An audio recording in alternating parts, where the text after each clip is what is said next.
Another steep interest rate hike. But is the US central bank about to give businesses and consumers a break? It will become appropriate to slow the pace of increases as we approach the level of interest rates that will be sufficiently restrictive to bring inflation down to our 2% goal. Even so, we still have some ways to go. Federal Reserve Chair Jerome Powell's decision to raise the rate that influences the cost of credit such as mortgages by 0.75% to around 4% was widely expected. Some members of the Fed are now pressing Powell to ease up on the pace of those rate hikes designed to rein in the highest inflation for 40 years. After hitting more than 9% in June, that core inflation rate has at least plateaued somewhat at just over 8%. Of course, that's way beyond the 2% the Fed thinks is sustainable for long-term growth, but it does make the case for less aggressive rate hikes going forward more compelling.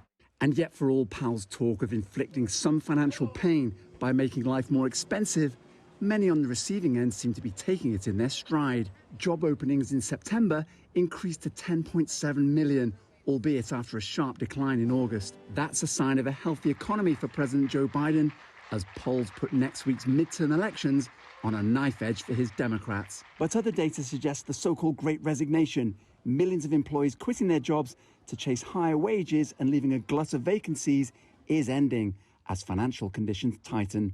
So US voters who are homeowners are now paying hundreds of dollars a month more in repayments as they cast their ballots in the midterm elections. Owen, Fairclough, CGTN, Washington.